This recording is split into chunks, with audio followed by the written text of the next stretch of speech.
দিনাজপুরের বোচাগঞ্জে ৩০ মে শুক্রবার বাংলাদেশ জাতীয়তাবাদী দল বিএনপির প্রতিষ্ঠাতা শহীদ রাষ্ট্রপতি জিয়াউর রহমানের ৪০তম শাহাদাত বার্ষিকী দোয়া ও আলোচনা সভার মধ্য দিয়ে পালন করেছে উপজেলা বিএনপি সহ সকল অঙ্গ সহযোগী সংগঠনসমূহ। বিকাল ৪টায় বিএনপির দলীয় কার্যালয়ে উপজেলা বিএনপির ভারপ্রাপ্ত সভাপতি মোহাম্মদ আবুল কাসেমের সভাপতিত্বে আয়োজিত আলোচনা সভায় প্রধান আলোচক দিনাজপুর জেলা বিএনপির নির্বাহী সদস্য, বোচাগঞ্জ উপজেলা বিএনপির সাবেক সভাপতি, দিনাজপুর ২ আসন হতে বিএনপির মনোনয়ন প্রত্যাশী আলহাজ সাদিক রিয়াদ চৌধুরী পিনাক বলেন, আমরা যে দল করছি এই দলের প্রতিষ্ঠাতা শহীদ রাষ্ট্রপতি জিয়াউর রহমানের আদর্শকে আমাদের ধারণ করতে হবে। উনি যে সততার পরিচয় দিয়েছেন এটা সর্বজন বিদিত। উনি রাষ্ট্রযন্ত্রকে কখনো দলীয়ভাবে ব্যবহার করেননি। তিনি দেশের মানুষকে ভালোবেসে দেশের কল্যাণে কাজ করেছেন। আমাদের ভুলে গেলে চলবে না, ৫ই আগস্টের পর যে সমস্ত নেতাকর্মীদের আমরা দেখতে পাই তারা কিন্তু বিগত দিনে আমাদের সামনে ছিল না। আজকে বিভিন্ন কমিটি হয় আমরা জানতে পারি না, সেই কমিটিতে তারা বড় বড় পদ পদবি বাকিয়ে নেয়, অথচ ১৫-১৬ বছর তারা আওয়ামী লীগের দোসর ছিল। আওয়ামী লীগের সাথে মিশে তারা কাজ করেছে।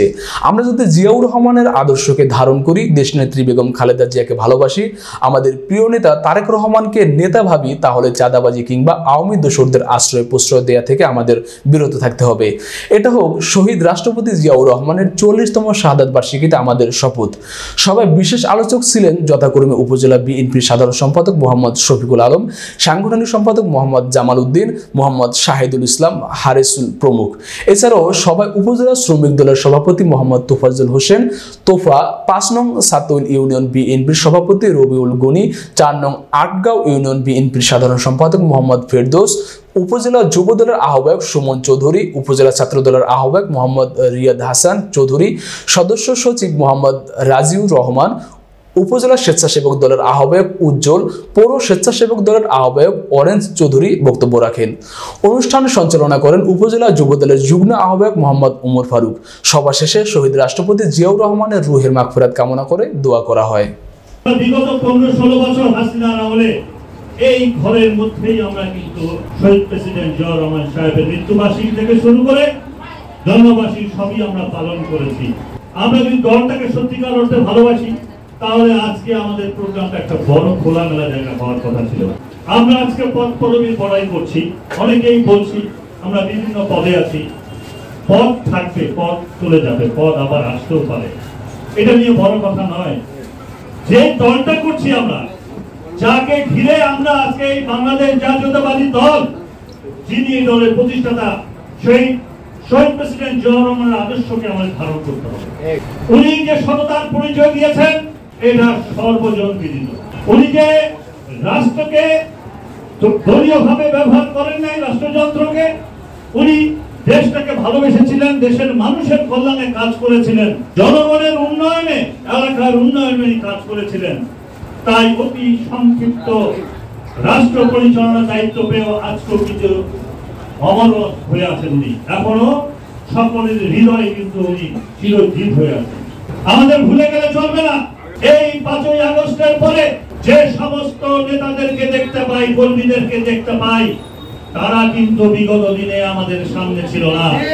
আজকে বিভিন্ন কমিটি হয়, আমরা জানতে পারি না, সেই কমিটিতে তারা আবার বড় বড় পদ পদবি বাগিয়ে নেয়, অথচ ১৫-১৬ বছরে তারা আওয়ামী লীগের সঙ্গে তারা দোষর ছিল, আওয়ামী লীগের সঙ্গে তারা এক হয়ে কাজ করেছিল।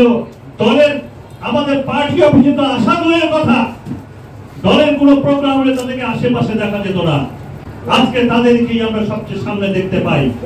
এটা আমাদের সকলের জন্য লজ্জার বিষয়। এটা আমাদেরকে মনে রাখতে হবে, যদি আমি শহীদ প্রেসিডেন্ট জিয়াউর রহমানের আদর্শকে ধারণ করি, যদি আমি ম্যাডাম খালেদা জিয়াকে ভালোবাসি, আমাদের প্রিয় নেতা জনাব তারেক রহমান সাহেবকে যদি আমরা নেতা ভাবি, তাহলে আমাদের মনে রাখতে হবে, দুর্নীতি করে, চাঁদাবাজি করে বা আওয়ামী লীগ ফ্যাসিস্টকে আমরা যদি আশ্রয় প্রশ্রয় দেই, তাহলে কিন্তু সেই আদর্শকে আমরা কেউ ধারণ করি না। 1971 থেকে 75 সাল শেখ মুজিব রাষ্ট্র ক্ষমতায় ছিল। 75-এর 25শে জানুয়ারি মাত্র 13 মিনিটের পার্লামেন্টে বাংলাদেশের সকল রাজনৈতিক দলগুলোকে বন্ধ করে দিয়ে একদলীয় বাকশাল কায়েম করেছিল। জিয়াউর রহমান ঠিক সেই জায়গায় গণতন্ত্র প্রতিষ্ঠা করেছিল। 1974 সালের শাসক হিসেবে মুজিব বাংলাদেশের মানুষকে খাদ্য বস্ত্র দিতে পারে নাই, জিয়াউর রহমান রাষ্ট্র ক্ষমতায় এসে খাদ্যের স্বয়ংসম্পূর্ণতা করেছে, বিদেশে রপ্তানি করেছে, মানুষের মুখে খাদ্য তুলে দিয়েছিল। এখানেই জিয়াউর রহমানের সফলতা। শেখ মুজিব রাষ্ট্র ক্ষমতায় থাকা অবস্থায় 6 জুন 1975 সালে বাংলাদেশের সকল সংবাদপত্রগুলোকে বন্ধ করে দিয়েছিল। জিয়াউর রহমান রাষ্ট্র ক্ষমতায় এসে সকল সংবাদপত্রের স্বাধীনতা দিয়েছিল এবং চাকরিচ্যুত সকল সাংবাদিকদের চাকরি ফিরিয়ে দিয়েছিল। এখানেই জিয়াউর রহমানের সফলতা।